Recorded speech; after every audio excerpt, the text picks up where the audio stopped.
ونعوذ بالله من شرور أنفسنا ومن سيئات أعمالنا من يهده الله فلا مضل له ومن يضلل فلا هادي له ونشهد أن لا إله إلا الله وحده لا شريك له ونشهد أن سيدنا ومولانا محمدا أحمد عبده ورسوله أرسله الله تعالى إلى كافة الخلق بين يدي الساعة بشيرا ونذيرا وداعيا إلى الله بإذنه وسراجا منيرا فاللهم صل وسلم على سيدنا ومولانا محمد وعلى آله وأصحابه وبارك وسلم عليه. أما بعد فأعوذ بالله من الشيطان الرجيم. بسم الله الرحمن الرحيم. شهر رمضان الذي أنزل فيه القرآن هدى للناس وبينات من الهدى والفرقان فمن شهد منكم الشهر فليصمه ومن كان مريضا وعلى سفر فعدة من أيام أخر يريد الله بكم اليسر ولا يريد بكم العسر ولتكملوا العدة ولتكبروا الله على ما هداكم ولعلكم تشكرون. وإذا سألك عبادي عني فإني قريب أجيب دعوة الداعي إذا دعان فليستجيبوا لي وليؤمنوا بي لعلهم يرشدون. قال رسول الله صلى الله عليه وسلم الصوم جنة. وقال صلى الله عليه وسلم يقول الله تعالى الصوم لي وأنا أجزي به. قابل قدر بزرگوں، محترم بھائیوں اور عزیز سامعین، اللہ تعالیٰ کے احسانات میں سے ہے کہ ایمان کی سلامتی کے ساتھ مومن کو رمضان شریف جیسے ایمان و اعمال کا مہینہ نصیب ہو جائے. اللہ تعالیٰ نے اس مہینے پر ایک قسم کا فخر کیا ہے اور مسلمانوں کو شکر کرنے کا طریقہ بتایا ہے. بڑا فخر کرتا ہے اور چھوٹا شکر کرتا ہے، یہ قاعدہ ہے. جیسے باپ خوش ہوتا ہے تو وہ فخری و خوشی ہے کہ اللہ تعالیٰ نے لائق بیٹا دیا ہے. استاد خوشی کا اظہار کرتے ہیں، وہ افتخار ہے شاگرد کی صلاحیتوں پر. بادشاہ رعایا پر نازاں رہتا ہے، ایک قسم کا مقام فخر ہے. اور فخر متضمن شکر بھی ہے جب مخلوق کی طرف سے ہو. عام طور پر شکر عموماً چھوٹوں سے کرایا جاتا ہے. مخلوق کو دعوت دی گئی ہے کہ تم شکر بجا لاؤ، اور اللہ تعالیٰ نے اس مہینے پر فخر کیا ہے شہر رمضان الذی انزل فیہ القرآن. رمضان کا ایسا مہینہ ہے کہ جس میں قرآن شریف نازل ہوا ہے. کسی مسئلے کی تاریخ بتانا یہ قرآن کا کام نہیں ہے. مثلا قرآن نے یہ تو کہا ہے کہ لقد من اللہ علی المؤمنین اذ بعث فیہم رسولا من انفسہم. اللہ تعالیٰ نے احسان کیا ہے کہ خود ان انسانوں میں سے اللہ تعالیٰ نے رسول مبعوث کیا ہے. کون سے مہینے میں تشریف لائے اور کس تاریخ کو رسول پیدا ہوئے ہیں، یہ قرآن شریف کا کام نہیں ہے.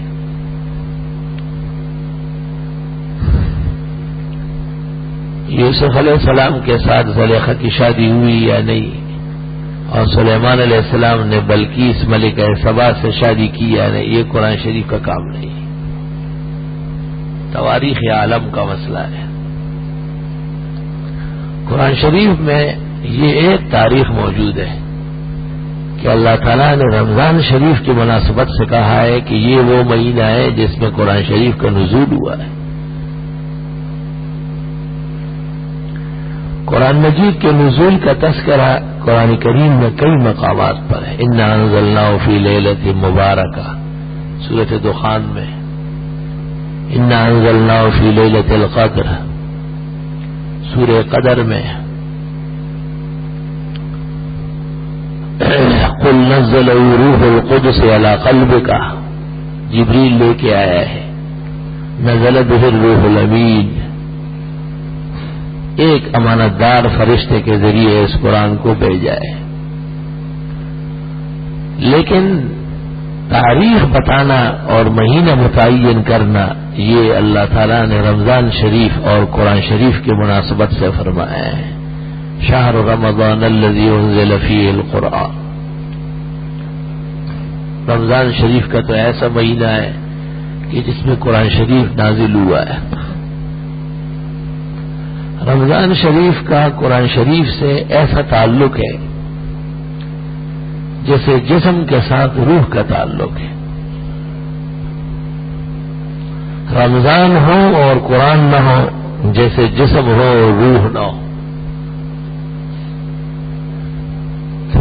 گناہگار سے گناہگار مومن وہ بھی اس مہینے میں کچھ دیر کے لیے تو متوجہ ہوتا ہے، احساس تو کرتا ہے۔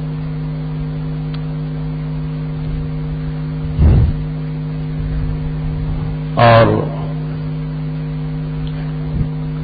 گناہگار بھی اپنے گناہوں پر نادم رہتے ہیں اور شرمندہ ہوتے ہیں، انہیں احساس ہوتا ہے کہ ایک مقدس اور معظم مہینہ اس کی حسنات سے شاید میں محروم ہو رہا ہوں۔ مقدور بر ہو بھی اپنے گناہوں کو پس پش ڈال کر اپنے رب کے حضور حاضری کو ضروری سمجھتا ہے۔ شہر رمضان الذی انزل فیہ القرآن، قرآن شریف کا مہینہ ہے۔ جب کوئی چیز بڑھتی ہے تو لوگ کہتے ہیں کہ 20 دفعہ اس نے یہ بات کہی اور 20 دفعہ وہ آیا ہے، اور 20 دفعہ میں کہہ چکا ہوں، تو 20 رکعت ایک نماز مقرر ہوئی ہے۔ حدیث شریف سے ثابت ہوتا ہے کہ جس طرح رمضان شریف کا روزہ اللہ تعالیٰ نے فرض کیا ہے، رمضان شریف کی راتوں کی جو نماز ہے تراویح، اس کو اللہ تعالیٰ کی طرف سے مقرر کیا گیا ہے۔ جعل اللہ صیامہ فریضۃ وقیام لیلہ تطوعا، ترمذی کی حدیث میں ہے۔ اللہ تعالیٰ نے اس مہینے کے روزے کو فرض فرمایا اور رات کی عبادت کو سنت بنایا ہے۔ رات میں 3 طرح عبادت ہوتی ہے۔ امام العصر محدث الہند فقیہ الزمان ابو حنیفہ دوران حضرت مولانا انور شاہ صاحب رحمۃ اللہ علیہ شرح بخاری جلد 2 صفحہ 420 صفحے پر لکھتے ہیں، اگر مہینے کے رات کے شروع میں کوئی پڑھ لے سونے سے پہلے تو قیام اللیل ہے، اور اگر صبح صادق سے پہلے پڑھ لے سو کر کے اٹھے تو تہجد ہے۔ قیام اللیل اور تہجد دونوں کی جماعت کی اجازت نہیں ہے۔ اور جب یہ رمضان شریف نازل ہو جاتا ہے تو قیام اللیل اور تہجد دونوں کو ملا کر 20 رکعت تراویح پڑھی جاتی ہے۔ 8 رکعت قیام اللیل، 12 رکعت تہجد، 20 رکعت تراویح اس سے بنتی ہے۔ اس لیے اس کے اخیر میں وتر پڑے جاتے ہیں تاکہ رات کی نماز سے مومن فارغ ہو جائے۔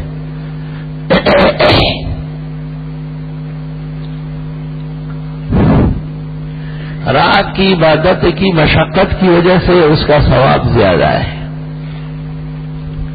مشقت 2 قسم کی ہے۔ شروع رات میں نیند کا غلبہ ہوتا ہے، اشغال سے فراغت پر تھکاوٹ ہوتی ہے، ہر شخص اس کوشش میں رہتا ہے کہ وہ بسترے کو پہنچے، مگر یہ اٹھ کر کے 8 رکعت پڑھتا ہے سونے سے پہلے،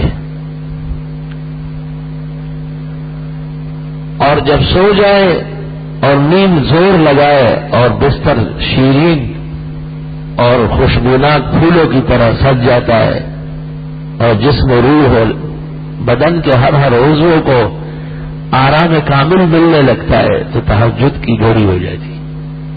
امتحان ہے نا، اجر تو تب ملتا ہے کہ آزمائش ہو. تو فرمایا کہ اب اٹھو اور 12 رکعت پڑھو. بخاری شریف میں تہجد کی 12 رکعت اور قیام اللیل کی 8 رکعت ہے. اس قول میں کوئی دوسرا قول نہیں ہے.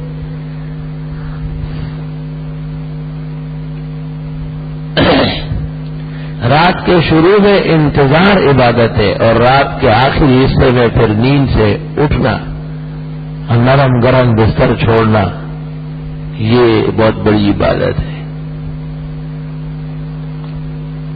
ان دونوں عبادتوں کو یکجا کر دیا رسول اللہ صلی اللہ علیہ وسلم نے اور پھر آپ کے صحابہ نے اور امت کے ائمہ نے.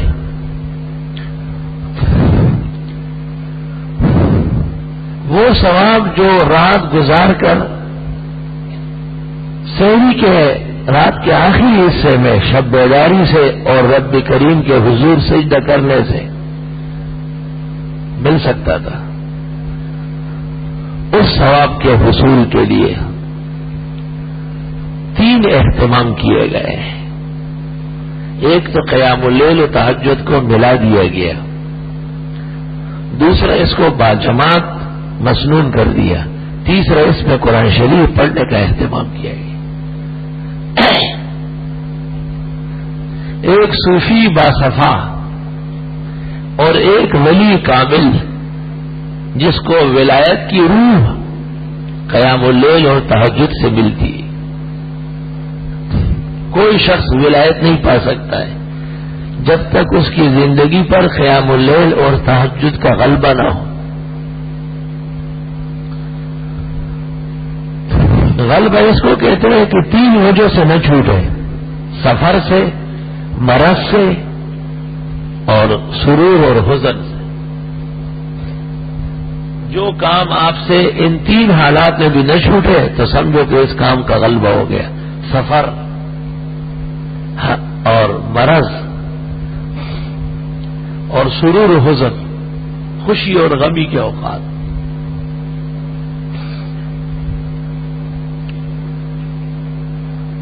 تو صوفی باصفا اور ولی باکرامت کو تو زمین پر رہتے ہوئے سبع سماوات کی معراج نصیب ہوتی ہے قیام اللیل اور تہجد سے. اس کے اوپر بھی امتحان ہے کہ وہ تراویح کی 20 رکعت پڑھے یا قیام اللیل اور تہجد پڑھے، کیونکہ وطروں کے بعد تو نفل پڑھ نہیں سکتا، وہ تو ناپسند نماز ہے. کوئی سمجھے یا نہیں، حکم یہی. تو اب وہ دیکھنا ہوتا ہے کہ سب سے بڑا صوفی باصفا اور اولیاء کے سرتاج اور سرخیل کون ہے. کائنات کے اندر وہ 2 طبقے ہیں، ایک کو انبیاء کہتے ہیں، دوسرے کو اصحاب کہتے ہیں. سارے جہان کے اولیاء بما ولایات کے اور صوفیاء کرام صفائی قلب و اخلاص کے ساتھ ان کے ایک دن کے ایک نیکی کو نہیں پہنچ سکتے. وہ اصل مرجع ہے ایمان و عمل کے، اصل معدن اور مرکز ہے تقوی اور اللہ کی مرضیات کے. اس لیے تراویح کی نماز محمد رسول اللہ صلی اللہ علیہ وسلم نے خود پڑھی اور پڑھائی، اور صحیح یہ ہے کہ 20 رکعت پڑھائی ہے. 20 لیلتن، علماء لکھتے 20 رکعتن ہے، بخاری کی روایت. حضرت عمر رضی اللہ تعالیٰ عنہ نے اپنے دور خلافت میں دیکھا کچھ لوگ وہاں کھڑے ہیں تراویح پڑھ رہے ہیں، کچھ وہاں کھڑے ہیں. الناس متوزعین. حضرت عمر نے کہا یہ اچھا طریقہ نہیں ہے، طریقہ تو ہمارے پیغمبر کا ہے. اور 2 خاص صحابہ جو قرآن کے بڑے ماہر تھے، ابی بن کعب اور تمیم کو کہا کہ تم ایسا کرو مصلی پر 20 رکعت پڑھاؤ، اور مساجد میں حضرت عمر نے وہاں کے ائمہ کو کہا کہ تم 20-20 پڑھایا کرو. اب ابو النصر مروزی نے قیام اللیل اور کتاب التہجد میں لکھا ہے کہ حضرت عمر کے دور کے بعد کبھی بھی عالم اسلام کے اندر مصلی پر 20 رکعت سے کم تراویح کی نماز نہیں ہوئی، اور جب سے ہونے لگی ہے تو وہ بدعات کے قبیل میں سے، اصل سنت 20 رکعت ہے۔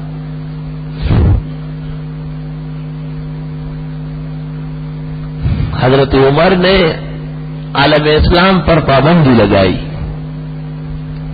کہ 20 رکعت سے کم تراویح کی اجازت نہیں ہے، تراویح 20 رکعت ہے، اور عالم اسلام میں کوئی ایک آواز نہیں اٹھی ہے، ایک فرد خود اصحاب موجود ہے، بلکہ حضرت علی رضی اللہ تعالیٰ عنہ جب ایک مسجد میں دیکھنے آئے، لوگ تراویح پڑھ رہے ہیں، مسجد بھری ہوئی ہے، دوسری مسجد میں دیکھا تراویح ہو رہی ہے، تو حضرت علی رضی اللہ تعالیٰ عنہ دعا کرنے لگے، اللہم املا قبر عمر نورا کما اضاء لنا مساجدنا، خدایا عمر کی قبر کو نور سے بھر دے جیسے ہماری مسجدوں کو چمکا کے رکھ دیا ہے، تابان کر دیا۔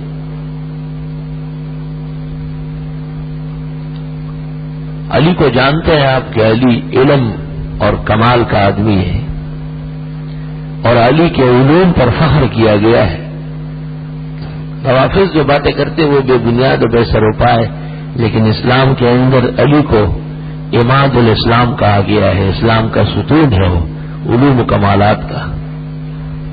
لیکن حضرت علی کہتے تھے کہ عمر کے احسانات میں سے کہ ہمیں یہ تعلیم دی ہے کہ تراویح کی 20 رکعت جماعت سے پڑھا کرو، پہلے اختیاری نماز تھی، کوئی جیسے چاہتا پڑھتا، کیونکہ حضرت نے خطرہ ظاہر کیا تھا کہ اگر میں باقاعدگی سے روز روز پڑھاؤں تو کہیں فرض نہ ہو جائے، اور پھر ایسا نہ ہو کہ امت اس فریضے کو صحیح طرح ادا نہ کر سکے۔ ابوبکر صدیق کا دور تو افتنان کا دور تھا اور غزوات شدیدہ کا دور تھا، مانعین زکوٰۃ تھے اور منکرین نبوت تھے، اور جیش اسامہ کی اسرت تھی، اور کئی قسم کے مسائل تھے۔ محدثین کا اتفاق ہے کہ شدت اور تکلیف کے 2 سال 3 مہینے 26 دن گزرے، لیکن عمر کا دور جو تھا خلافت کا، وہ اقتدار اسلام کا دور تھا۔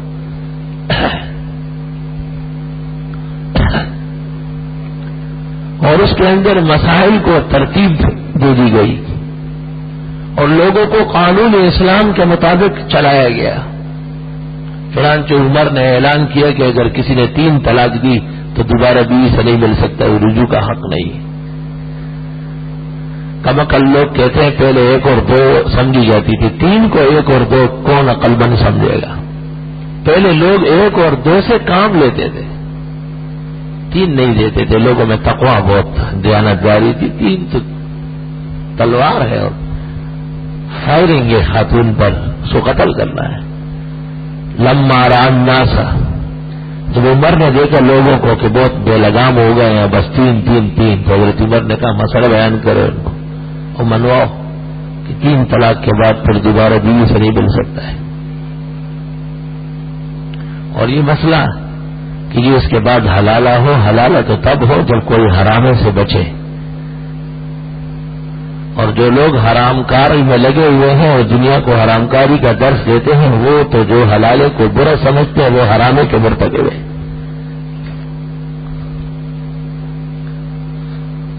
کہتے ہوئے جی ایک خاوند بیوی کو، پہلا سہرائی جھوٹا ہے، یہ پہلا جملہ ہی کمکل آدمی کا ہے، کذاب کا ہے۔ 3 طلاق کے بعد بحکم قرآن وہ اس کا خاوند ہے ہی نہیں، اجنبی ہے۔ ایک اجنبی آدمی کو خاوند سمجھا جاتا ہے، اور پھر کہتا ہے کہ جی اس کی بیوی، یہ دوسرا جھوٹ، اس کی بیوی ہے ہی نہیں، وہ اجنبیہ ہے۔ ایک اجنبی اور اجنبیہ کو میاں بیوی کہنا یہ اس قوم کا کام ہے جس میں علم نہ ہو یا نکاح کی شرافت نہ ہو۔ 3 طلاق 3 لفظ ہو یا ایک مجلس میں ہو یا 3 مجلسوں میں یا عمر بھر میں ہو، 3 طلاق کے بعد پھر گنجائش نہیں ہے۔ اور یہ مسئلہ فقہ کا نہیں ہے، یہ مسئلہ قرآن کا ہے۔ قرآن کہتا ہے طلاق مرتان، طلاق تو زیادہ سے زیادہ 2 ہو سکتی ہے. فَإِمْسَاكٌ بِمَعْرُوفٍ وَتَسْرِيحٌ بِإِحْسَانٍ، کیونکہ 2 کے بعد اگر رکھنا چاہے تو رجوع کر لے، اور اگر نہیں رکھنا ہے تو عدت گزرنے دے، ختم ہو جائے گی، بائنہ ہو جائے گی، جدا ہو جائے گی. فَإِن طَلَّقَهَا، یہ دیکھو اگر تیسری بیوی فَلَا تَحِلُّ لَهُ مِن بَعْدُ، اب حلال نہیں ہے حتیٰ تنکح زوجا غیرہ، یہاں تک کہ کسی اور جگہ اس کی شادی ہو جائے. اجنبی ہے، کہیں اور عدت گزرنے کے بعد شادی ہو گئی اور پھر وہاں سے بھی اتفاق سے طلاق مل گئی، یا اس نے دے ہی دی طلاق، اور پھر یہ چاہے یہ خاتون اور پہلا والا مرد میاں بیوی نے کہا گناہ ہے، میاں بیوی کہاں ہے کہ دوبارہ نکاح کر لے تو کر لے، بیچ میں محلل آ گیا.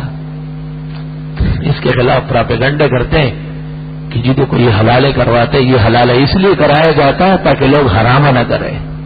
جو قوم حلالے کا قائل نہیں وہ حرامے پر ایمان رکھتی ہے پھر، اور یہ سزا ہے. ذالک عذاب الادنی، اللہ فرماتے یہ دنیا کا عذاب ہے ان کے لیے، ولا عذاب الآخرۃ اکبر، آخرت کا عذاب بہت بڑھ چلو گا. لو کانوا یعلمون، کاش کہ ان میں علم و غیرت ہوتی.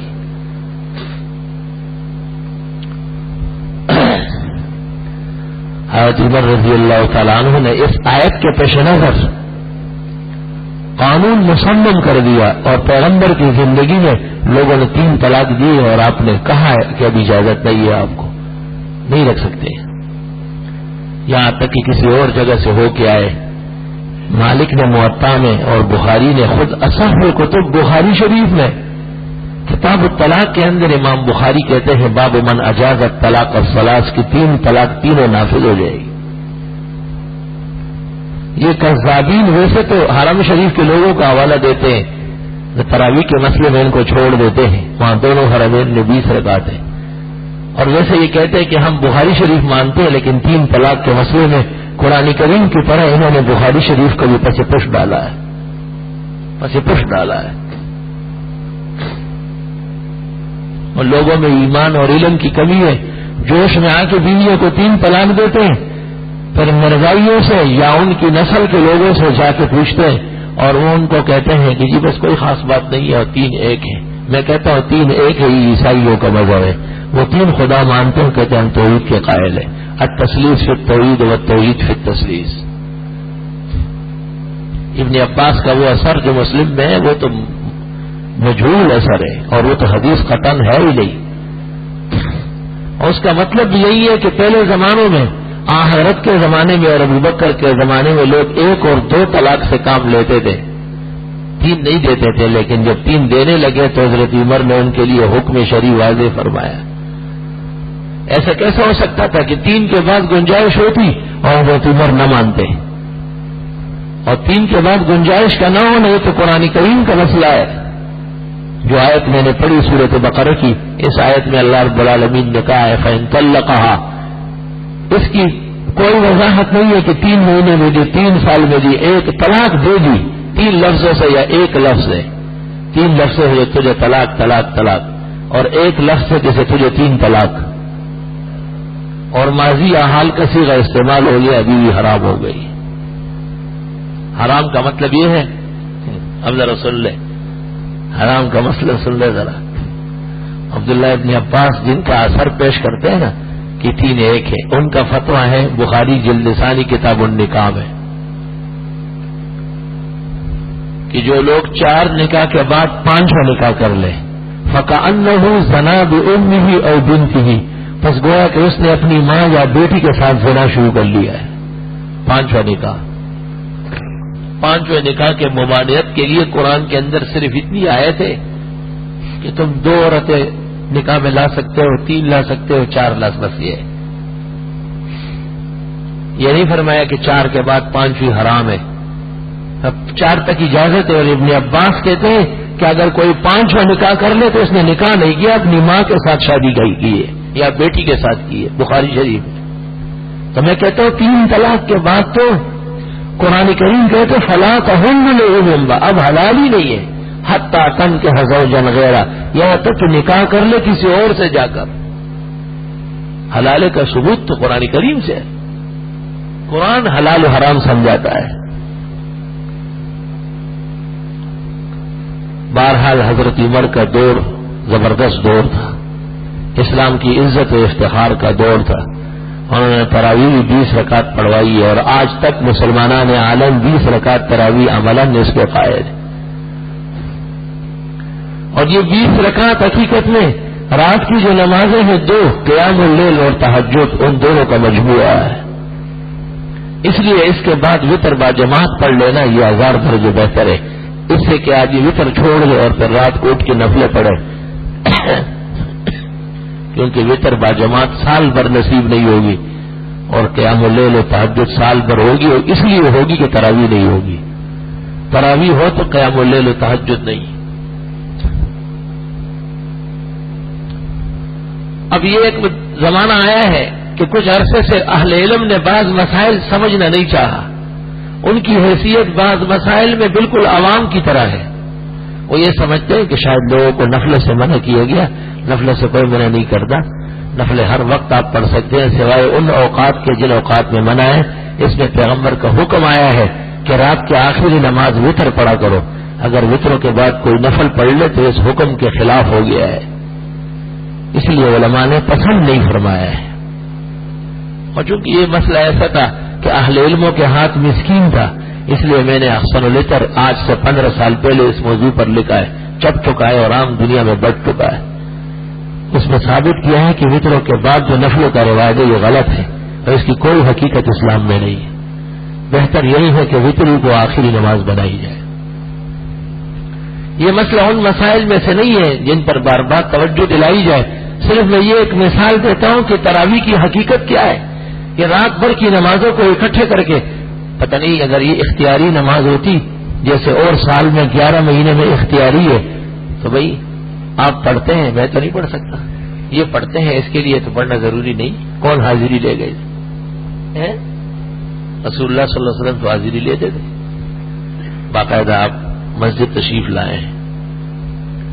اور وہ جو صحابہ تھے وہ تو نبی کی تربیت میں پوری دنیا کے لیے ہدایت کا مسئلہ بن رہا تھا، پوری دنیا کے لیے.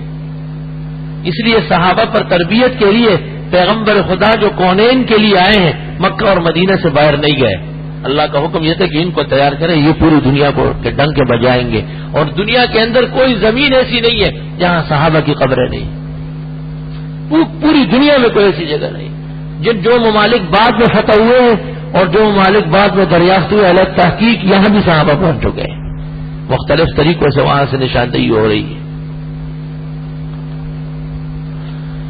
کیونکہ انسانوں پر محنت کرنا اور ان کو ایمان و اعمال سکھانا یہ بہت بڑا کام ہے، اور یہ نبی کا اصل مقام اور مرتبت ہے. نبی کتابیں نہیں لکھتے، کتاب تو ان کو اللہ نے دی ہے اتنی بڑی کتاب کہ قیامت تک جتنی تفسیریں، حدیثیں، فقہ، تاریخ ہے، ادب ہے، اصول ہے، فروع ہے، یہ سب قرآن ہی کی تشریح ہے. یا اللہ، قرآن کی تشریح ہے. ایک اندازے کے مطابق اب تک 3 لاکھ تفاسیر قرآن کی لکھی گئی ہے اور 3 لاکھ سے زیادہ فقہ حنفی کی کتابیں ہیں اور مذاہب کی بھی ہیں، سب حق کتابیں ہیں. لیکن یہ سب کے سب چیز کیا ہے؟ یہ قرآن کی تشریح ہے. قرآن کے مسئلے نقل کرتے ہیں، اس کے اعراب بتاتے ہیں، اس کے کلمات کی ساخت بتاتے ہیں، اواخر بتاتے ہیں، صرف اور نحو ہے، اس کے سیانت بتاتے ہیں، نطق بن جاتے ہیں، فلسفے پیدا ہو جاتے ہیں، اس کے قوافی بتاتے ہیں، اوزان اور شعر وہ وجود میں آ جاتے ہیں، اس کے مخارج بتاتے ہیں، تجوید اور قرات وجود میں آ جاتا ہے، اس کا جغرافیہ بتاتے ہیں، تعین کرتے ہیں، بلدان اور احوال کی تاریخ نکل آتی ہے. سارے علوم قرآن کے جمیع العلم فی القرآن لاکن، سارے علوم قرآن میں. تقاصر عنہ افہام الرجالی، لیکن لوگوں کو فہم اور عقل کم ہے. اتنی صلاحیت لوگوں میں نہیں، وہ جن میں تھی ان کو اللہ تعالیٰ نے خوب کام کا موقع دیا ہے. اللہ اکبر. اس سے پتہ چلتا ہے کہ تراویح کتنی مطلوب نماز ہے اور مقصود نماز ہے کہ اس کو فرضوں کی جماعت کے فوراً بعد کروا دیا، وتر سے بھی پہلے، کیونکہ وتر کے بعد تو ممکن نہیں تھا، اختیاری طور پر ممکن نہیں ہے.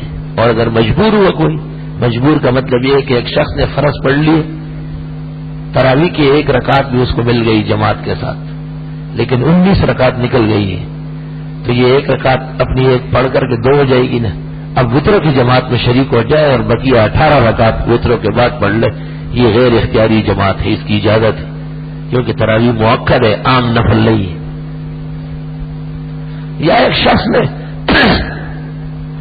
فرض اور وطر سب پڑھ لیے، اس کے بعد اس کو خیال آیا کہ یہ تو رمضان شریف کا مہینہ، میرے تراویح باقی اب پڑھے تراویح وطروں کے بعد پڑھے، کیونکہ یہ مؤکد نماز ہے. جیسے فجر کی 2 سنت ہے، ظہر کی 4 2، مغرب کے بعد 2 عشاء، یہ ایسی مؤکدات ہیں، سخت تاکید آئی ہے اس کی.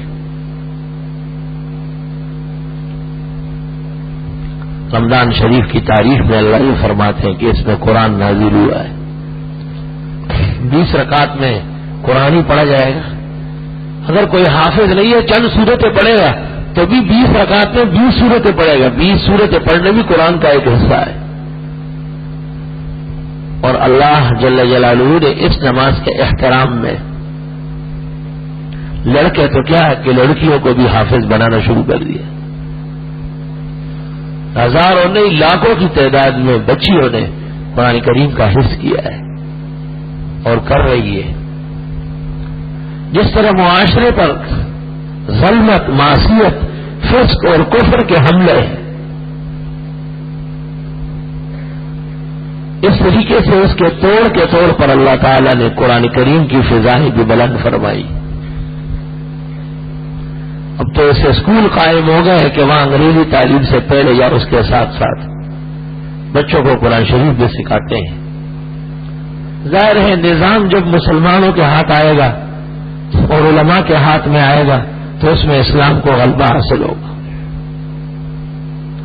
اس لیے ہمارے ماسٹر صاحب نے اپنے بڑے آقا کے حکم پر بڑی کوشش کی کہ کہیں ایسا نہ ہو کہ کوئی مولوی وزیر اعظم بن جائے اور لوگ داڑھیاں رکھ لے اور نمازیں پڑھنے لگے اور دین کا غلبہ قائم ہو جائے اور حرام سے لوگ بچے، بینکوں کو مسلمان کر دیا جائے اور دفتروں کے اندر بھی حضرت عمر کی دور کی یاد تازی ہونے لگے. انہوں نے اس خطرے کے پیش نظر مولانا کو پیچھے دھکیلا اور بڑی توڑ تاڑا کرا کے دوسری پارٹیوں کے ساتھ ساز باز کرا کے جو کام نہ کرنے کا تھا وہ سارے کر لیے گئے. چلو کوئی بھی بنا. مسئلے 2 ہیں. ایک تو یہ کہ چلو ایک مسلمان بنا ہے، دوسرا یہ کہ اس کے چہرے پر کچھ بال نظر آتے ہیں، کچھ شکل وہ عام انسانوں سے مختص ہے اور امتیازی شکل ہے، کیونکہ داڑھی والے اور بے داڑھی میں بہت بڑا فاصلہ ہے. چہرے پر داڑھی رکھنے کا مطلب یہ ہے کہ سنت مصطفیٰ کے قریب آیا ہے، اس سے توقع خیر کی کرنا چاہیے.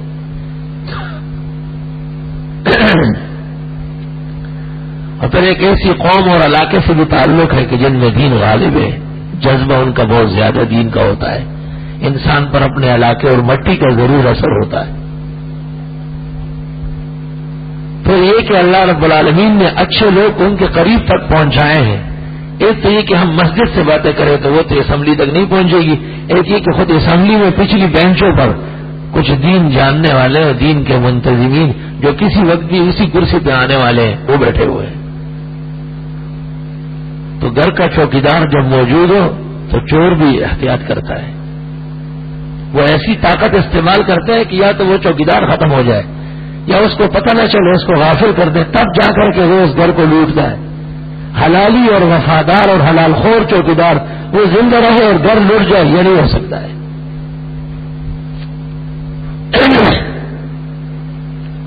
علماء کا مقصد حکومت نہیں ہے، علماء کا مقصد دین کی پاسداری ہے، اور اس میں علماء 100% کامیاب ہے. 100%. انگریز نے ہندوستان آ کر حکومت ختم کر دی اسلامی، مغل شہزادوں کو تخت دار پہ چڑھایا، ان کی عدالتیں تس نس کر دی، ان کے دربار لوٹ لیے، ان کی عزت و حشمت برباد کر لی. لیکن اس ظلمت اور تاریک دور میں بھی علماء کے طبقے نے مسجد اور مدرسوں کے ساتھ اور اس کے ذریعے مسلمانوں کے اسلام کو اور ایمان کو بچانے کی پوری کوشش کی، اور وہ کامیاب رہے. اس میں انگریز ناکام ہو گیا. اس کو ایک دن ایک چور اور ڈاکو کی طرح یہاں سے بوری بستر لپیٹ کے جانا پڑا واپس. اور دنیا کے نقشے نے یہ تسلیم کیا کہ وہ ایک ڈاکو اور غاصب آیا تھا، اس کو کوئی حق نہیں تھا یہاں حکومت کرنے کا.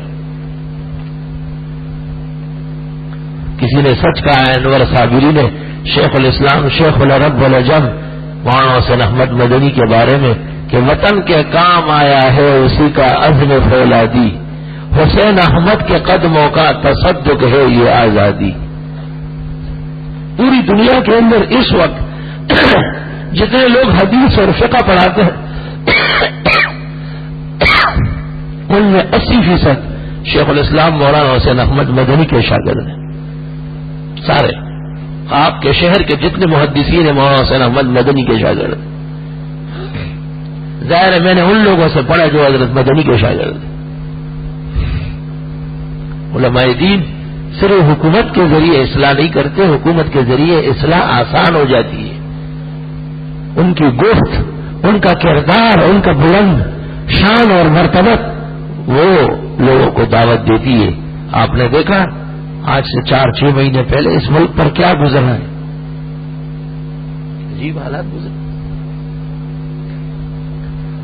یہاں ایک بہت بڑا افسر آیا جو پورے صوبے کا بڑا افسر تھا، اس سے ایک کی بات چیت کی. مجھے کہا کہ میں آپ کی عظمت کو سلام کرتا ہوں. بڑے بڑے مولویوں نے مسافر طلباء کو نکال دیا ہے. میں نے کہا ہم تو لوگوں والے رکھتے نہیں اور جو آئے ہیں ان کو جانے نہیں دیں گے. اور ہم حکومت کا برانچ نہیں ہے، ہم حکومت کے سرمایہ اور تنخواہ پہ نہیں پھل رہے ہیں، ہم قوم کا ادارہ ہے، مذہبی وقف ادارہ ہے. اس لیے ہمیں آپ کی اس پالیسی سے اتفاق نہیں کہ آپ کہتے مسافر طلباء کو داخلہ نہ دے. اگر اس محلے میں اور گلیوں میں وہ ڈاکے ڈالے تو خیر ہے، اس کے لیے کوئی قانون نہیں. پہلے تو وہ بڑے ببر شیر کی طرح گرجتا ہوا باتیں کرتا تھا، لیکن اس کے بعد جب اس نے ایک فقیر کا کلام سنا اور اس کو یاد دلایا، اس کو میں نے یاد دلایا کہ آپ خود کیا ہے. کہنے لگا میں مسلمان ہے. کہ مسلمان کون ہوتا ہے، کس طرح مسلمان ہوتا ہے؟ مسلمانوں کے مذہب اور ان کے پڑھنے والے سمجھانے والے کون ہوتے ہیں؟ کہتے علماء. میں نے کہا وہ علماء بنتے کس سے؟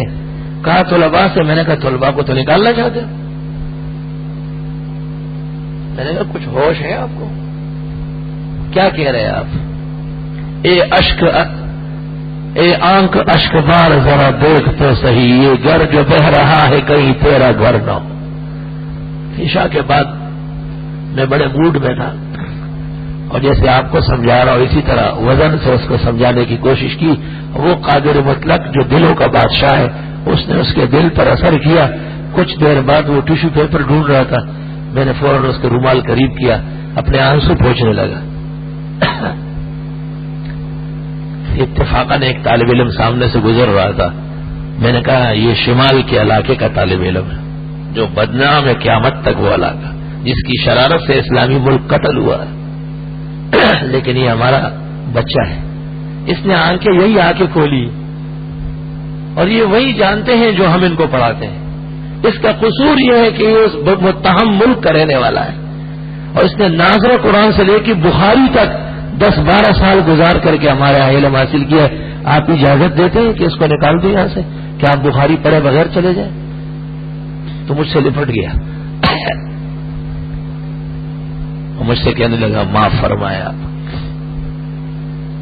میں نے کہا کمال ہے، ایک مسلمان شخص دوسروں کے حکم کی تعمیل کرتے ہوئے اپنے دین اجاڑتا ہے. ایسا ہوتا ہے؟ مسلمان کو تو مرنا ہے لیکن اپنے دین پر حرف نہیں آنے دینا ہے. دین تو ہمارا اصل سرمایہ ہے. افسر تو آج آپ ہے، 2 مہینے بعد اور 1 سال بعد ریٹائر، کل سب ختم ہو جائے، کچھ بھی نہیں رہے، پھر کیا کرو گے؟ میں نے یہ بات آپ کو اس لیے کہی کہ اسلام کا غلبہ کس طرح قائم ہوتا ہے. یہ قرآن و سنت کے ذریعے قائم ہے اور یہ اصل مقام ہے علماء دین کا. ٹھیک ہے کہ اس ملک کا ایک فاتح سیاستدان مولانا مفتی محمود گزرے ہیں جس نے اپنے زمانے کے وزیر اعظم کو 4 شان چت لٹایا تھا، لیکن مفتی محمود کا اصل مقام فقہ و حدیث اور قرآن ہے. ان کا احترام جتنا نوابزادہ اور عبدالقیوم خان اور ولی خان کرتے تھے، اس سے زیادہ احترام مولانا یوسف بنوری، مفتی محمد شفیع، ابوالحسن علی الندوی دارالعلوم دیوبند کے محترم، مسجد نبوی کے امام عبدالعزیز صالح صف کے اندر مصلی پر دیکھ کر کے مفتی صاحب صف مصلی چھوڑ کر کے صف میں علیق سلیق کرنے کے لیے آگے بڑھتے تھے۔ سیاست اور ملکی اختیار سنبھالنا یہ تو ایک عارضہ ہے، ایک مجبوری ہے علماء کی، سمجھنا چاہیے۔ جیسے آپ مجھے کہیں مولانا صاحب میں نے فیکٹری بنائی، میں نے ایک دکان کھولی، آپ تھوڑی دیر کے لیے وہاں آ کے بیٹھے کہ مجھ سے کوئی غلطی نہ ہو جائے، تو یہ تو میری ایک مجبوری ہے کہ آپ کے ساتھ جاؤں گا، میرا مقام یہ نہیں۔ لیکن ظاہر ہے لوگوں کو حرام سے بچانے کے لیے اور ان کی زندگی میں اسلام کا غلبہ قائم کرنا، جیسے نبوت کا منصب تھا، قیامت تک اہل علم کا منصب ہے۔ اگرچہ بت ہے جماعت کے آستینوں میں، مجھے ہے حکم ازاں لا الہ الا اللہ، اسی کلمے کے ارد گرد حیاتن مماتن، سرورن حزنن، سفرن حزرن، ہر طریقے سے اسی کے ساتھ ہم مسلمان ہیں۔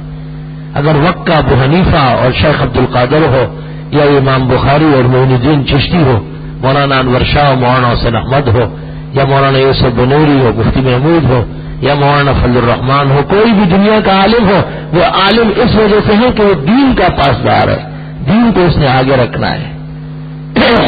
میں نہیں سمجھتا کہ کسی عالم کو اقتدار ملے اور وہ اقتدار کے نشے میں دین بھول جائے، کیونکہ دین کا نشہ بہت زیادہ ہے، بہت زیادہ ہے۔ وزیر کچھ مدت بعد وزیر نہیں ہوتا۔ ایک صدر صاحب کو کیسے ایک دم اٹھا کر کے روانہ کر دیا کہ جائیے جی گاڑی کھڑی ہے، آپ کی ضرورت نہیں ہے ہمیں۔ یہ تو بہت وقتی چیزیں ہیں۔ بلکہ علماء کے ہمت کو داد دینا چاہیے کہ وہ اتنے مقدس مقام کو چھوڑ کر، بہت پاک جگہ ہے، بہت سکون کی جگہ ہے، آپ سن رہے اور میں بیان کر رہا ہوں، رحمتوں کی بارش ہو رہی اور پورے عالم کے انبیاء اور اولیاء سے روحی تعلق قائم ہے، لیکن میدان سیاست کے کارزار میں، اسمبلیوں میں اور ان لوگوں کے ساتھ بدھ باش کرنا، اٹھنا بیٹھنا کہ جو کہاں پیدا ہوئے اور کہاں پلے ہیں اور کہاں تعلیم پائی ہے اور کیا سوچتے ہیں، وہ آپ مجھ سے زیادہ جانتے ہیں۔ یہ سیاسی عالم کا بہت بڑا سینہ ہے، شیر کی طرح بڑا دل ہے اس کا۔ آج کے اخبار میں دیکھو مولانا فضل الرحمان نے اسمبلی میں جو تقریر کی ہے، وہ سن لے کیا تقریر کی ہے۔ جو منصب وزیر اعظم کا ہے وہ انہوں نے ادا کیا ہے، کیونکہ وہ ایک عالم ربانی ہے، دین جانتا ہے اور دین جاننے کا ماہر ہے اور دین منوانے کی صلاحیت رکھتا ہے۔ یہ اور بات ہے کہ گردش زمانے نے ہمارے ملک کے بعد دور دوسروں کے ہاتھ میں دیے ہیں، اور جب تک وہ راضی نہیں ہے تو ہمارے ماسٹر صاحب معذرت خواہ ہیں، انہوں نے ان کو بلایا اور معذرت کر لی کہ ہمیں بہت خطرہ ہے بڑے آقا سے، اس لیے ہم معافی چاہتے ہیں اور آپ کو وزارت نہیں دے سکتے۔ ٹھیک ہے، لیکن وہ ایک شکاری شکار کھیل رہا تھا، اچانک ایک جھاڑی سے خرگوش نکلا، شکاری اس کے پیچھے دوڑا لیکن وہ خرگوش دوسری جھاڑی میں چھپ گیا۔ شکاری کچھ دیر کھڑا رہا، خرگوش نکل گیا ہاتھ سے، اس کے بعد کہا کہ یہ جھاڑی تیرا گھر ہے، وہاں رہتے ہو اور یہاں بھاگتے ہو، جب یہاں سے وہاں تک تیرا بھاگ ہے اور میرے ہاتھ کا یہ ڈنڈا ہے تو تیری کمر آج بھی ٹوٹی اور کل بھی ٹوٹی۔ انشاءاللہ تعالی جب علماء کی یہ ہمت مردانہ اور مسلمانوں میں کچھ شعور آیا ہے، امریکہ نے جو اسلام کو ختم کرنے کا ارادہ ظاہر کیا ہے اور ایک ملک کو ذبح کیا ہے، اس سے مسلمانوں میں کچھ شعور آئے ہیں۔ کراچی کی تاریخ میں کبھی مولوی جیت سکتا تو خود سوچیے ذرا، یہ سب کچھ کرتے ہیں، چندے بھی دیتے ہیں، مسجدیں بھی بنواتے ہیں، مدرسے، ووٹ نہیں دیتے ہیں، وہ دوسرے لوگوں کو دیتے ہیں۔ لیکن چند ظالموں کی وجہ سے امت مسلمہ کے دل، خاص کر اہلیان پاکستان کے، ایسے زخمی ہیں، اور وہ زخم ابھی رہے گا، کچھ دنوں اور رہے گا، اور اگلے 5 سال میں ان کو شعور بڑھا کر کے داڑھی اور پگڑی والوں کو اور آگے لائن میں لے جانا ہے تاکہ وہ دوسروں کے رحم کرم پر نہ ہو، تب جا کر کے ان کو اسلام کا پھل ملے گا۔ اور ان کو پتہ چلے گا کہ اسلامی زندگی کس کو کہتے ہیں۔ خدا کا شکر و کرم ہے کہ جو اصل نعمت ہے اللہ کا دین اور اس کی خدمت، وہ علماء ہی کا حصہ ہے، کوئی اس سے چھین نہیں سکتا ہے، اور وہی اصل نعمت ہے۔ امام فخر الدین رازی نے اپنی تفسیر کبیر کے اندر قرآن کریم سورۃ حج کی آیت الذین ان مکناہم فی الارض اقاموا الصلاۃ وآتوا الزکاۃ وامروا بالمعروف ونہوا عن المنکر وللہ عاقبۃ الامور، کہ کامل مومن وہ ہے کہ جن کو ہم حکومت دے تو وہ نماز پڑھوائے، زکاتیں دلوائے اور امر بالمعروف نہی عن المنکر کا نظام جاری کرے۔ اس آیت کے ذیل میں تفسیر کبیر کے اندر امام رازی نے لکھا ہے آیا کہ اصلاح کے لیے دو طاقتیں درکار ہے، ایک حکومت کی اور ایک علم کی۔ گزشتہ ادوار کے اندر جو حکمران تھے وہی علماء تھے، اور جو علماء تھے وہی حکمران تھے، تو اسلام پوری طاقت کے ساتھ آگے بڑھ رہا تھا۔ اور جب اسلامی حکومتیں ختم کر دی گئی تو علماء علیحدہ ہو گئے، حکمران علیحدہ ہو گئے، تو اسلام معاذ اللہ ایک قسم کا اختیاری مذہب رہ گیا۔ اختیاری، کوئی نماز پڑھے اور نہ پڑھے دونوں ایک محلے میں رہتے، پوچھنے والا نہیں ہے۔ ایک آدمی روزے کا پورا پابند ہے، دوسرا ایک بھی نہیں رکھتا، اور تیسرا جمعہ اور کبھی کبھی رکھتا ہے، تینوں ایک محلے کے مسلمان ہیں، سب کے ساتھ آپ کی الیک سلیک چل رہی ہے، کوئی پوچھنے والا نہیں۔ وہ دین جو بڑی شان سے نکلا تھا عرب سے، پردیس میں پہنچ کر وہ غریب الغربا ہے، اور یہ بے کسی اور عجز اس وقت سے پیدا ہوا جب سے اسلامی حکومتیں تش نس کر دی گئی۔ علماء کا کام صرف بیان ہے اور حکمرانوں کا کام اپنی باتیں منوانا ہے۔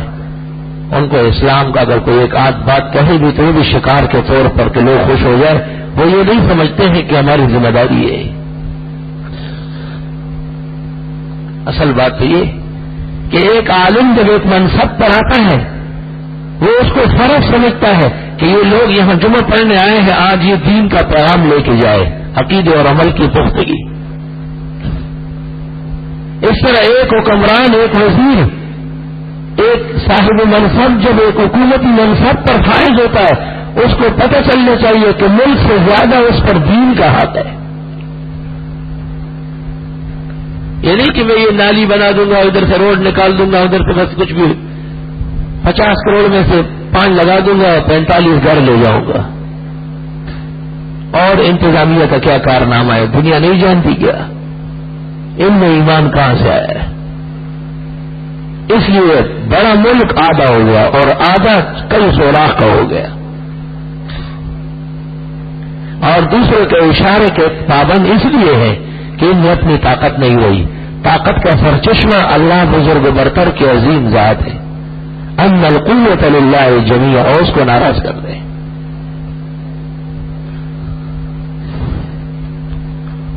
رمضان شریف کے مقدس اوقات میں جہاں ہم روزے کا اہتمام کرتے ہیں، تراویح کا، تلاوت اور دعا کا، ذکر و تسبیح کا، مسلمان صاحب مال کی حیثیت سے زکوٰۃ کی ادائیگی کرتے ہیں اور پوری کوشش کرتے ہیں کہ دکھے ہوئے مسلمانوں کا کام بنے، وہاں اس حقیقت سے پہلو تبھی جائز نہیں ہے کہ انسانوں کے دکھ اور درد کا مداوا بنتا کہاں ہے، اور انسانوں کو انسانیت سکھانے کا سبق کہاں پڑھایا جاتا ہے، اور انسانوں کو مذہب اور دین کہاں منوایا جاتا ہے۔ اور یہ بہترین فصل علماء، طلباء، مجاہدین اور دین کے سربکار سپاہیوں کی یہ کہاں سے اگ رہی ہے؟ صرف اور صرف دینی مدرسوں سے۔ دینی مدارس کے علاوہ اور جتنے ادارے ہیں وہ دوسرے کے رحم و کرم پر ہیں، ان میں اخلاص اگر ہے بھی تو کچھ فیصدی کے اعتبار سے ہوگا۔ فلاں انسٹیٹیوٹ اور فلاں ڈسپینسری اور فلاں اسپتال جب پتہ چلے گا تو حکومت کا بھی گرانٹ پورا وصول ہو رہا ہے، اور لوگوں سے بھی کہتے کہ ہمیں زکات دو، ہمارے غریب علاج کرتے. واحد ادارہ پاکستان کی سرزمین پر دینی مدرسے جو 100% اسلام اور اسلام کے درد اور غم اور اس کی بالادستی قائم کرنے کا محکم سبق پڑھایا جاتا ہے، اس میں کسی اور شراکت کو قطعاً گوارا نہیں کیا جاتا ہے. اگر ہم شراکت گوارا کریں تو تمام مسائل حکومت حل کر رہی ہے. ہم مدرس کو 3000 تنخواہ مشکل سے دیتے ہیں، حکومت 10,000 دینا چاہتی ہے. ہم طالب علم کو مہینے کا 100 روپے وظیفہ دیتے ہیں اس کی بشری ضروریات کے لیے، حکومت کہتی ہے ہم 500 روپے مہینہ دیں گے. ہم آپ سے مانگ کے باورچی خانہ اور مدرسے کی ضروریات پوری کرتے ہیں، حکومت کہتی ہے اس پر ہماری ذمہ داری ہے. لیکن اصل بات کیا ہے؟ بات یہ ہے کہ حکومت کی سرپرستی میں جو ادارے چل رہے ہم نے ان کو یتیم خانے کی طرح اجڑے ہوئے دیکھا ہے. ہم نے وہاں کے ٹیچرز، پرنسپلز اور لیکچرار کو اپنے اپنے کمروں میں طلباء کے ہاتھوں قید میں دیکھا ہے، اور ان کے کمروں کو تالا لگانے والے اسٹوڈنٹس کو ہم ذاتی طور پر جانتے ہیں. وہاں تو یہی تعلیم دی جاتی ہے جہاں حکومت کی خیرات بٹتی ہے. اور ہمارے ہاں 1000 اور 1500 طلباء ایک بوڑھے کمزور مشکل سے اٹھنے چلنے پھرنے والے محترم ان کی نقل و حرکت اور ان کی خدمت کو سعادت سمجھتے ہیں. ہمارے بزرگ ہمارے عالم ہیں، کیونکہ یہاں نبوت کے علوم پڑھائے جاتے ہیں، یہاں روح کی تربیت اور اس کی سرفرازی کی کوشش کی جاتی ہے. یہاں دنیا کے کام نہیں سکھائے جاتے کہ اسی کا سبق پڑھا لے، الیکٹرانک اور ان کو پلمبر بنائے، پلمبروں کو اور کیسی والوں کو کہے کہ وہ یہاں داخلہ لے. ایمان زیادہ ضروری ہے پیٹ پالنے سے. فوجی نے فوج کا سبق پڑھا ہے، اس نے میڈیکل نہیں پڑھا، اور ڈاکٹر صاحب نے ڈاکٹری پوری کی ہے، وہ انجینئرنگ نہیں جانتے. تو جو لوگ صرف دین پڑھتے ہیں اور دنیا کی تمام آسائشیں، دنیا کی جو چیزیں وہ ہمیں سکھاتے ہیں اس میں دنیا خوب ہے، لیکن ان سے جان اور طلباء کا دامن چھڑا کر کے انہوں نے نبوت پڑھانا، یہ علماء راسخین ربانیین کو باپ داد علمی سے ارث میں ملا ہے، اور اس پر قائم اور قیامت تک قائم رہے. اس لیے مدارس کے مقام کو سمجھو، ان کا احسان سمجھو، اور اپنے آپ کو اس کا کارکن سمجھو، اور اپنا مال اور دولت اور وقت کی خوشیاں، پلاٹ اور کارخانے اور بینک بیلنس، اس کو ان کا ایک حصہ سمجھو کہ ہمارے مدرسے اور ہمارے طلباء اور ہماری تفسیر اور حدیث اور فقہ، مسجد اور اذانیں یہ ہو تو ہم معزز اور مجرب ہیں، ورنہ ہماری کوئی حقیقت نہیں. خدا کا شکر و کرم ہے اس گئے گزرے دور میں بھی حکومتوں نے جتنی کوششیں کی مدرسے کو نقصان پہنچانے کی، خدا کی قسم ان کوششوں سے مدارس کا تاج بلند ہوا ہے، کیونکہ لوگوں میں شعور ہے. انہوں نے کالج یونیورسٹیوں میں پڑھا ہے، لیکن وہ مسجد میں نماز پڑھتے اپنے علماء کو مذہب کا رہنما سمجھتے ہیں. وہ حکومتی پالیسیوں کے زور سے واقف ہے کہ وہ ہمارے مدرسے سے دین اور جہاد کی روح ختم کرنا چاہتے ہیں اور ان کو سخت خانہ بنانا چاہتے ہیں. ایسے کیسے ہو سکتا ہے؟ مسلمان اپنے ارادے اور عزم سے ہمیشہ اس کے خلاف کریں گے. چونکہ مدرسے مغرب اور اس کے باطن نظریہ، انسانیت سوز اور اسلام دشمن پروگرام کے مقابلے میں کمر بستہ ہے، خوف محسوس نہیں کرتے، اس لیے مدرسوں کا نام رکھا گیا کہ یہ دہشت گردی کے اڈے ہیں. مدرسوں میں تو سبزی اور گوشت کاٹنے کے لیے کبھی کبھی چولہا نہیں ہوتا، کلاشن کوف اور پستول تو چھوڑی، خالی ہاتھ. کیونکہ یہاں سے ایماندار پیدا ہوتے ہیں، مجاہدین سربکاف پیدا ہوتے ہیں. اور یہ محمد رسول اللہ صلی اللہ علیہ وسلم کا ارشاد ہے. آپ نے فرمایا الجہاد ماذن مجمع باذن اللہ، جب سے میں رسول بن کے آیا وہ جہاد چل پڑا ہے. لا یبتلہ جور جائر ولا عدل عادل حتی یقاتل آخر هذه الامة الدجال. پوری دنیا کے باطل اس کے خلاف ہو جائے یا ساری دنیا عدل سے بھر جائے، پھر بھی جہاد کو کوئی ختم نہیں کر سکے گا، یہاں تک کہ اس کے آخری مجاہدین دجال اور اس کے فتنے کو ختم کرے گی.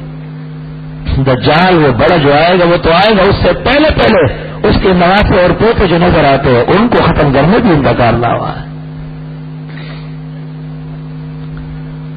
مدارس کا پروگرام 100% کامیاب، صاف اور شفاف کوثر تصمیم سے دھلے دھلایا پروگرام مدرسوں کا. ہمارے ہاں پروگرام اتنا واضح ہے، کوئی شخص بھی آ کے ناظم صاحب کے پاس کاپیاں سلیبس، کوئی شخص بھی آئے تمام کلاس روموں میں جائے، ہمارے منشی کو پتہ کرے، سب کچھ جو آپ بھیج رہے ہیں وہ استعمال ہو رہا. اس کے علاوہ اور کیا پروگرام ہے؟ کچھ بھی نہیں. لیکن جس کو اسلام کی عظمت اور عزت سے خوف ہے وہ ایسے محسوس کرتے ہیں. ان کے لیے خوف اور خطرے کی تعویذ کسی موقع پہ لکھ دیں گے جب مولانا فضل الرحمان تھوڑے اور آگے بڑھے، کیونکہ ایسے لوگوں کے لیے تعویذ بھی کوئی خاص ہاتھ اور قلم سے لکھا جائے گا، تب جا کے وہ ان کے گلے میں ڈالا جائے گا. خدا کا شکر و کرم ہے کہ آج سے 55 سال پہلے جب پاکستان آزاد ہوا اور یہ ویران کھنڈر تھا، یہاں دینی درسگاہ تک نہیں تھی، ہمارے بزرگوں نے ترہم سے لے کر کے منوڑے تک اور مغربی اور مشرقی دونوں پاکستانوں میں مساجد کے ساتھ مدارس قائم فرمائے. آج وہ اپنا پھل دے رہے ہیں الحمدللہ. مفسرین، محدثین، فقہاء، مفتی، خطباء، بہترین لکھنے والے، شاندار قرات تراویح پڑھانے والے، یہ سب مدارس سے پیدا ہے. اور کبھی آپ نے یہ غور کیا کہ ہمارے ہاں مدرسے سے جو ڈگری شروع ہوتی ہے وہ کامل ڈگری ہے. مدینہ اور مکہ اور جامعہ ازہر اور دارالعلوم دیوبند کو سلام، لیکن ان کے دستخط اور مہر کی ضرورت نہیں، پورا ہے الحمدللہ. یہاں کے علاوہ جتنے بھی شعبوں میں جتنی ڈگریاں کوئی لیتے ہیں ان کی تنخواہ 15,000 ہوتی ہے، جب وہ باہر سے امتحان پاس کر کے آ جاتے ہیں تو تنخواہ 80,000 اور 1 لاکھ ہو جاتی. یہ عجیب بات، اپنے ملک اور اس کے سلیبس کو اتنا ذلیل کیا گیا ہے. معلوم ہے کہ وہ سب ناکام ہے. اگر کامیاب ادارہ پاکستان کی تاریخ میں ہے تو وہ دینی مدرسے اور دینی ادارے ہیں. اللہ تعالیٰ دین کو اور دین کے متعلقات مساجد، مدارس، علماء و طلباء اور ان کے تعاون کرنے والوں کو قیامت تک سرفراز و شاداب رکھے. وآخر دعوانا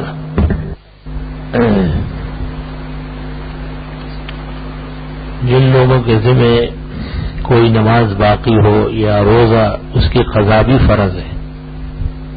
نماز جس طرح قضا ہوتی ہے ایسی ہی پڑھی جاتی ہے، البتہ مکروہ اوقات جیسے سورج نکلتے وقت، ڈوبتے وقت یا آسمان کے بیچ میں جب آ جائے نصف النہار جسے کہتے ہیں، ان اوقات کے علاوہ ہر وقت قضا کی جا سکتی.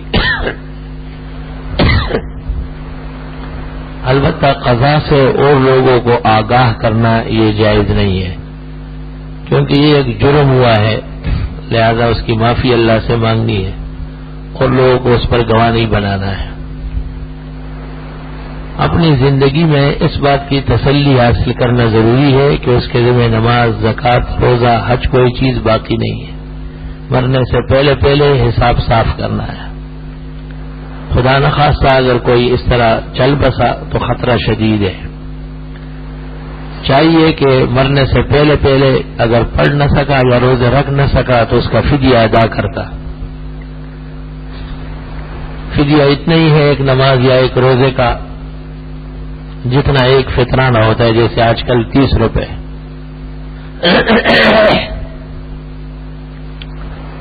اور فدیے اور فطرے کا مصرف وہی ہے جو زکوٰۃ کا مصرف ہے، مسلمان مستحق.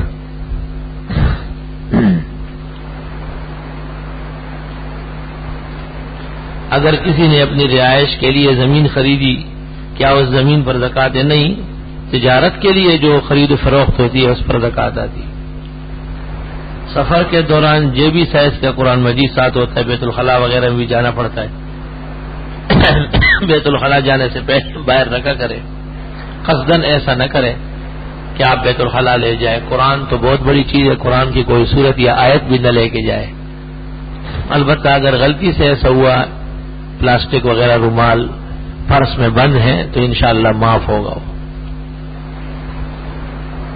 ہماری مسجد میں تراویح جو آدمی پڑھاتا ہے اس کی داڑھی ابھی پوری نہیں آئی، اس کے پیچھے نماز ہو جاتی ہے. ایک تو یہ کہ داڑھی آئی ہے اور وہ کاٹتا ہے، اس کے پیچھے نماز پڑھنا مکروہ ہے، بلکہ صحیح بات یہ ہے کہ ایسی تراویح یا نماز دوبارہ پڑھی جائے گی۔ دوسرا یہ کہ نہیں، اس کی داڑھی قدرتی چھوٹی ہے یا ابھی عمر کم ہے، آ رہی ہے، اس میں کوئی حرج نہیں ہے، وہ درست ہے۔ کوکب اکاڑوی نے دیوبندی کو یہ کہا، وہ کہا، وہ تو اس کے باپ کی باتیں ہیں، لیکن اصل بات یہ ہے کہ وہ اس سے مسلمان نہیں ہوگا، وہ اپنی طرح سے باتیں بناتے ہیں کیونکہ پٹا پٹایا ہے۔ آپ اس کو تیار کرا دیں تو چلو، ایسے کوئی وظیفہ بتا دے کہ جس کے ذریعے نیک اعمال کی توفیق اور برائی سے بچنے کی توفیق نصیب ہو۔ وہ وظیفہ ہے ایمان کی غیرت اور اللہ کا خوف، وہ اپنے اندر پیدا کرو۔ میں نے سنا ہے کہ جس دن فجر کی نماز میں جمعے کی نماز کے برابر لوگ شریک ہو، وہ یہودیوں کی شکست اور مسلمانوں کی فتح کا دن ہوگا۔ کیا اس طرح کی کوئی حدیث ہے؟ نہیں، ایسی کوئی حدیث نہیں ہے۔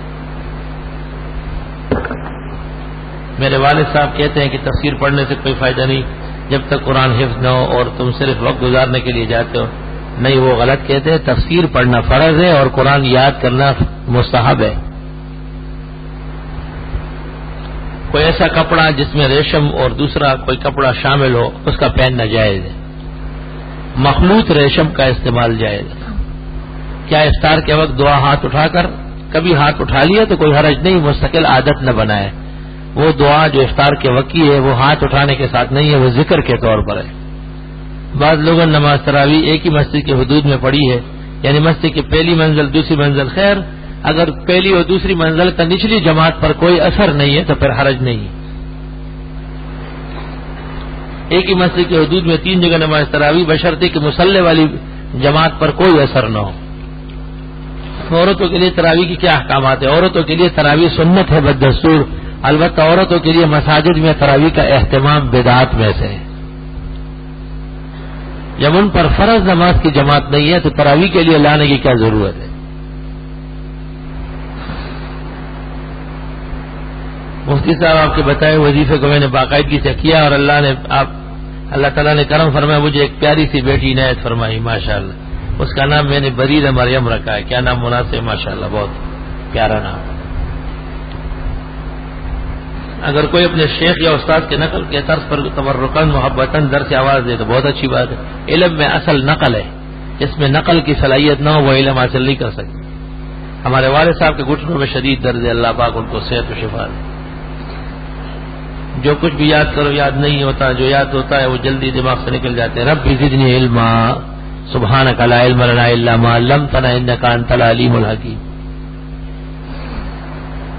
میں آپ کے مدرسے میں اعتکاف میں بیٹھنا چاہتا ہوں، اس کا طریقہ ہوتا ہے، وہ ہمارے مولوی سہیل صاحب جو ہے ناظم جامع کے، ان کے پاس اپنے درخواست جمع کرائے، وہ خاص طریقے سے پھر جگہ متعین کر کے دیں گے۔ ہماری بچی سونے میں بستر پر پیشاب کر لیتی ہے، گزارش ہے سورۃ والعصر، عصر و مغرب کے درمیان میں بغیر لکیروں والے کاغذ پہ لکھ کے لٹکا دے اس کو۔ جو زکوٰۃ کے پیسے ہوتے ہیں، اگر ہم ان پیسوں کی جگہ کوئی یعنی کپڑا، کسی غریب، ایک ہی چیز ہے، کپڑا، آٹا، گھی، سامان جو ان کو مفید چیزیں ہیں، پیسے دینے ضروری نہیں ہے۔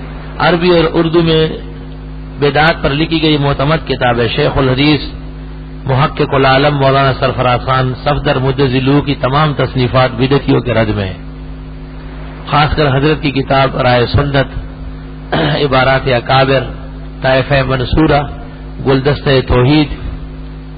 یہ تو حرف جان بنانا چاہیے۔ اگر کسی کو عشاء کی نماز میں فرض کی جماعت نہیں ملی مگر وہ تراویح میں شامل رہا تو وہ وتر با جماعت پڑھ سکتا ہے، بلکہ پڑھے گا۔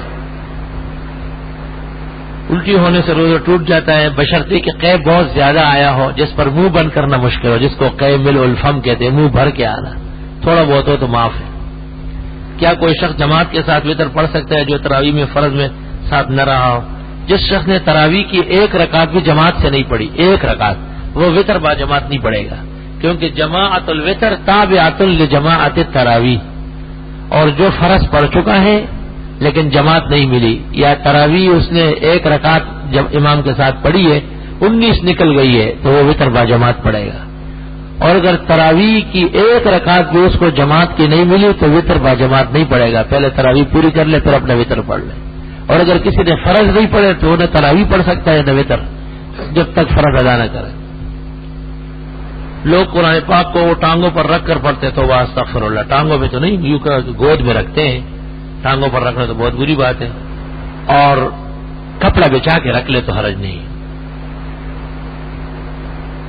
میری والدہ کی قبر پکی ہے، اس وقت مجھے علم نہیں تھا، اب اللہ نے آپ کی برکت سے ہدایت دی، مجھے یہ خیال آتا کہ والدہ قبر میں تکلیف ہے، کیا قبر کو توڑ دے؟ جی ہاں بالکل، حکم شریعت کا یہ ہے، حضرت نے باقاعدہ قبور توڑوائی ہے، وہ جو پکا ہے وہ ہٹا دے اور کچی مٹی ڈالے، کیونکہ پکی قبر پر 40 سال تک رحمت کا قطرہ نہیں گرتا۔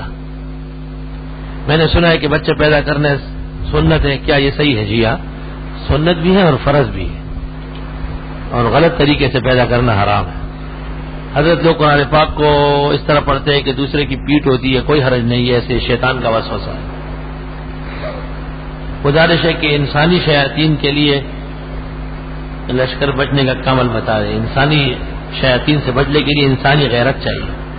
میری بیٹی کی شادی ہوئی تقریباً 6 سال، لیکن اس کی میاں امریکہ میں ہے، اس کو بھی امریکہ لے جا رہا ہے، لیکن اس کی ویزا نہیں لگ رہی ہے، ہم بہت پریشان ہیں، کہ وظیفہ بتا دیں۔ سورہ یاسین رات کے پڑھا کریں، خیر ہو جائے۔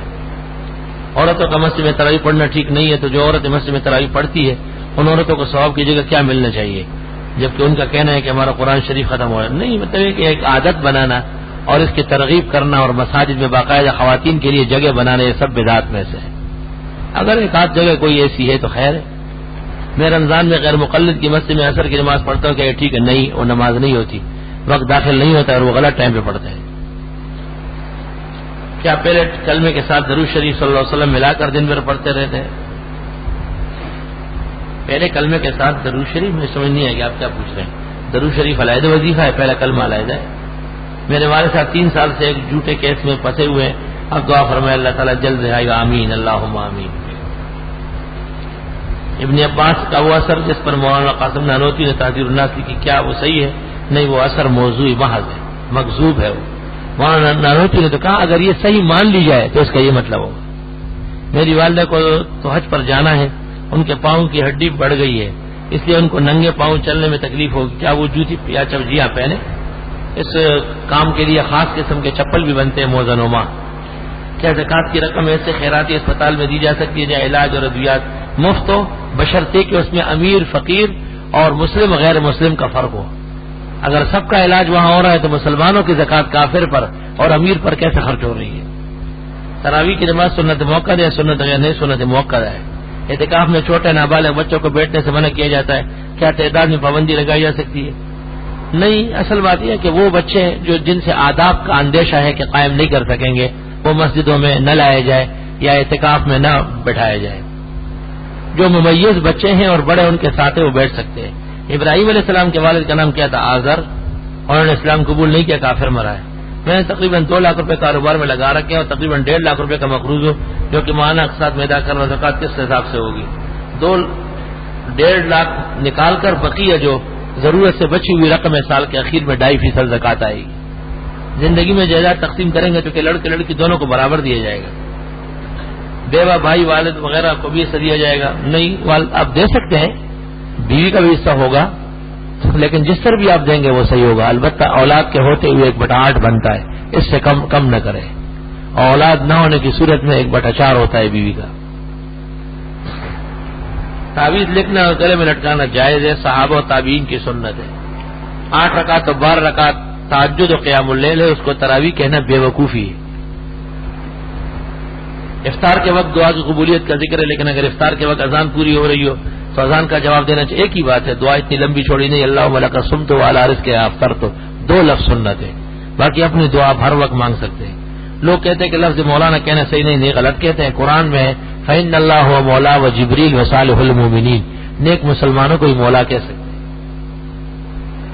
شاہ فیصل مسجد میں عورتیں باقاعدہ تراویح پڑھتی ہے، یہ غلط ہو رہا ہے۔ ایسا کمرہ جو عارضی طور پر نماز کے لیے دیا گیا اور اس میں 5 وقت اذان اور جماعت ہوتی ہے، اس کو جائے نماز کہتے ہیں، نماز کی جگہ، باقاعدہ مسجد نہیں ہے۔ حضرت معلوم یہ کرنا کہ امام کے پیچھے نماز پڑھ رہا تھا اور میری 2 رکعت چھوٹ گئی، تو کیا میں آخر رکعت میں تحیات کے بعد درود آپ پڑھ سکتے ہیں، لیکن نہ پڑھنا بہتر ہے، عبد الرسول تک پڑھ کر کے خاموش بیٹھ جائے۔ نماز وتر میں 3ری رکعت پر امام بھول کر دعا قنوت پڑھنے کے بجائے رکوع میں چلا گیا، لیکن رکوع سے واپس لوٹ کر پھر دعا قنوت پڑھی، آخر میں سے جسو کی نماز درست ہے۔ نمازی اگر نماز پڑھ رہا ہو تو اس کے آگے کم از کم کتنا فاصلہ؟ 4 صفوں کی جگہ چھوڑ کر اشراق کی 2 رکعت بہتر ہے. کیا سحری کی نیت زبان سے کرنا چاہیے؟ کہہ سکتے ہیں، لیکن دل میں نیت سحری کے لیے اٹھنا اور چائے اور پراٹھا اور تمام چیزیں کھانا، یہ خود ہی نیت ہے جو پیٹ کی طرف سے ہو رہی ہے. اگر آپ کہہ بھی دیں کہ میرا آج روزہ ہے تو حرج نہیں ہے، تاہم یہ کہنا ضروری نہیں. ایک حافظ قرآن میرے گھر میں قرآن سنا رہا ہے تو اس کو کم از کم کتنے پیسے دے دیے جائے؟ کم از کم 30,000 روپے دے دیں آپ کو. متوسط 80 اور ویسے 1,20,000. لیکن بخاری میں یہ بھی ہے کہ مسئلہ بتانے والے کو بھی دینا پڑے گا، ایک حصہ مجھے بھی لا کے دو گے. اور مولوی تو حرام حرام کر رہے ہیں نا، حدیث میں آئے باوجود حرام حرام سے باز نہیں آتے. خوش اخلاقی سے کیا مراد ہے؟ دین کے موافق کلام کرنا. اگر تراویح میں امام غلطی کرے، اس کے پیچھے سامع غلطی درست نہ کرے تو کیا مقتدی اس کو جیا؟ جس کو پتا ہے وہ بتا سکتا ہے. اگر ایسی کوئی سجدہ تلاوت سورت کے درمیان میں ہو، سجدہ کے اخیر میں جا کر رکوع میں جائے تو یہ سجدے میں نیت کے لیے ضروری نہیں ہے کہ فوراً جائے، جب بھی جائے نیت ہو. نیت نہ بھی ہو تب بھی ہو جائے گا. مسئلہ ہے کہ ایک آدمی رات کو شدید بیمار ہوا، صبح اس کو روزہ رکھنے کا ارادہ نہیں تھا، پھر جس وقت سحری کے لیے نہیں اٹھا، ظہر کی نماز کے لیے اٹھا اور کچھ کھایا پیا بغیر روزے کا نیت کیا. نہیں، ظہر کے وقت نیت نہیں کر سکتا ہے، 12 بجے سے پہلے نیت معتبر ہوگی. اس نے فاقت کیا، روزہ نہیں ہوا ہے. نصف النہار سے پہلے نیت معتبر ہے.